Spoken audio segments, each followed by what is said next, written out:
కోడిగుడ్డు పులుసు అండి. కొద్దిగా ఆవాలు, కొద్దిగా జీలకర్ర, ఉల్లిపాయలు,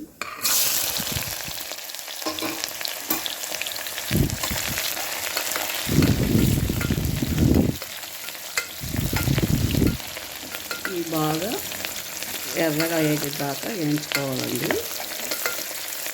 ఇవి ఎంత బాగా వేగితే అంత బాగుంటుంది. నెక్స్ట్ టమోటాలు వేసుకోవాలి. ఉల్లిపాయలు ఎర్రగా వేగిపోయినాయండి. ఇప్పుడు ఈ 2 టమోటాలు ఇవి కూడా బాగా వేయించుకోవాలి మెత్తపడిందాక. ఇవి ఎంత మగ్గితే అంత బాగుంటుంది. కొద్దిగా కల్లుప్పు వేసుకోవాలి. త్వరగా టమోటాలు ఉల్లిపాయలు మగ్గుతాయి. ఇది కొద్దిగా పసుపు వేసుకోవాలి. టమోటాలు ఉల్లిపాయలు మగ్గినవి. ఇప్పుడు కారము, 2 స్పూన్లు ధనియాల పొడి, కొద్దిగా జీలకర్ర పొడి ఇవి కూడా ఇందులోనే వేసుకోవాలి. వేసుకొని ఇదంతా బాగా కలుపుకోవాలండి. ఇదంతా కలిపిన తర్వాత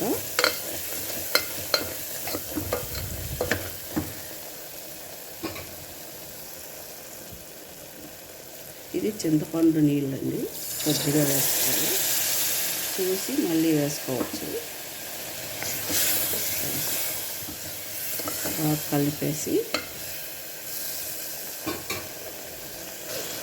ఒక గ్లాసు తగినంత నీళ్ళు పోసుకొని దీన్ని బాగా కలుపుకొని ఉప్పు, కారము, పులుపు చూసుకొని కొద్దిగా నీళ్ళు అవసరమైతే వేసుకోవచ్చండి. ఇప్పుడు కొద్దిసేపు మూత పెట్టేసి ఇవన్నీ ఒకసారి ఇలా కాటు పెట్టుకోవాలి. కాట్లు పెట్టుకుంటే పులుసులో బాగా ఉప్పు, కారం, పులుపు అన్నీ పడుతుందండి.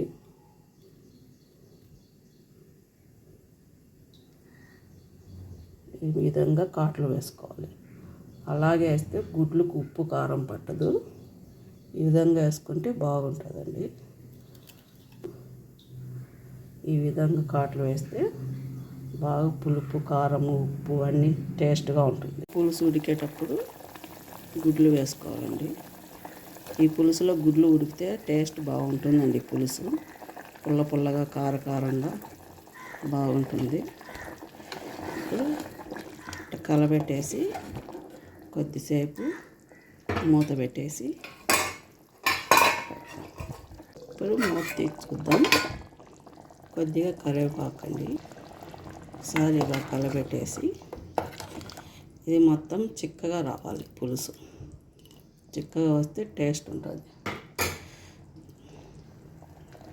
హై మంటలో పెట్టేసి మూత పెట్టి ఒక 5 నిమిషాలు కొద్దిగా మెంతిపిండి వేసుకోవాలండి. మెంతిపిండి వేసుకొని ప్రతి పులుసు కూరకు మెంతిపిండే టేస్ట్ అండి. మెంతిపిండి వేస్తే సూపర్ టేస్ట్ ఉంటుంది. ఒకసారి ఇలా కలబెట్టి ఒక్క 2 నిమిషాలు అయిపోతుంది. ఇంతేనండి కూర.